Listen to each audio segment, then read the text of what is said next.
Now, Google employees have staged sit-ins to protest against the tech giant's business with the Israeli government. Protesters rallied in the company's offices in New York and California. Google and rival tech firm Amazon reportedly signed a $1.2 billion contract with the Israeli government back in 2021. The Project Nimbus deal is said to provide cloud computing infrastructure and services to the Israeli government. Not only is the lack of transparency concerning, but just the context of which the contract is being taken place. And we know that the genocide in Gaza is is the first AI-powered genocide. So we find that big tech is at the forefront of kind of like streamlining this genocide against Palestinians. So let's bring in Ramesh Srinivasan. He's a professor at the UCLA Department of Information Studies. He joins us live from Los Angeles. Ramesh, good to have you with us. So tell us briefly, what exactly is Project Nimbus and why is the project so controversial that even Google employees, as we just saw there, are now protesting about how it's being used with the Israelis as the war in Gaza continues? Yeah, so Project Nimbus is a contract that Google and to a lesser extent Amazon Web Services signed with the Israeli government for $1.2 billion back in 2021. And as the person who was interviewed in your story indicated, there's actually a shocking lack of transparency around exactly what this project covers outside of providing interoperable, comprehensive cloud computing, which is essentially systems of data storage, data management, and sharing data for the Israeli government, which of course is likely to extend to the Israeli Defense Forces. So it's a project that it's a project that marks and sort of highlights the direct connections that big technology companies in the United States have, not only to the so-called military-industrial complex, but to directly aiding and abetting the Israeli government at a very difficult time.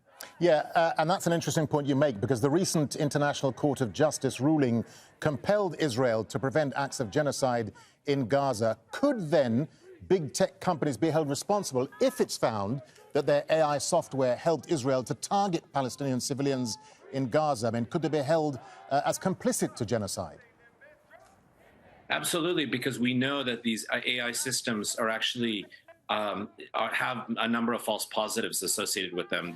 There's reporting that came out just in the last couple of weeks on this. So the Israelis are actually using big tech, American big tech corporate AI software to predict targets and the probability that the target is where they think that they will engage in a sort of a violent act, right? So basically, the way this is working is corporate American big tech is actually aligned with many of the Israeli military's actions in these particular ways. And the fact that AI systems are being used indicates that there's a lack of regard by the Israeli state and the IDF, and obviously connected to this big tech companies in the false positives, meaning that they know, and everybody knows, these AI systems will make mistakes, right? So that there will be wrongful deaths and wrongful assassinations, as we've seen with so many civilian people in Gaza.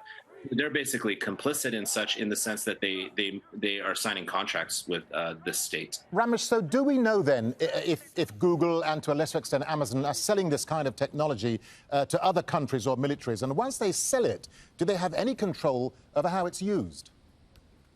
Right. I mean, that's very dependent on the specific agreements that any big tech company will have with another state. And mind you, this is not merely an issue involving Google and Amazon. The company Palantir, headed by Peter Thiel, who's a supporter of the former President Trump, is a company that's been using many of its military prediction. It's been using prediction software with other states. Project Nimbus is, at least, as I mentioned earlier, it's quite notable for its lack of transparency, right?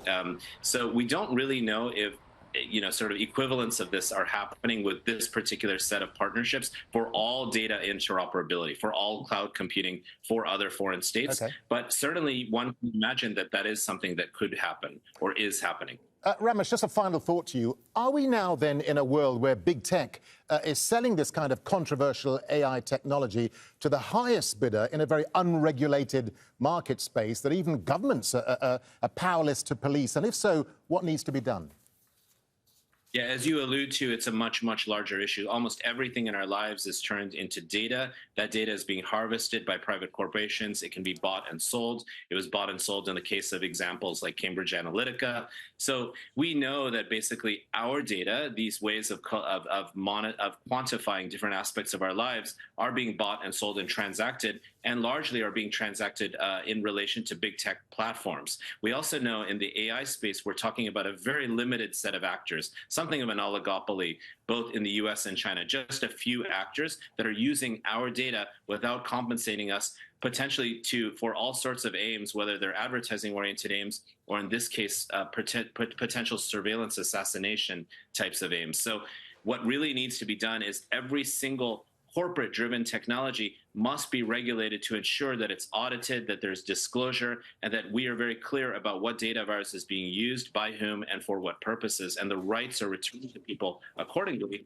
And there's plenty of ways for big tech companies to continue to be the wealthiest companies in the whole world and in the history of the world, while still maintaining our rights over our own data, because they're expressive of our own lives as people. Ramesh Srinivasan, really good to get your thoughts and your analysis there, Ramesh. Thank you very much for talking to us. Thank you. Appreciate it. Make sure to subscribe to our channel to get the latest news from Al Jazeera.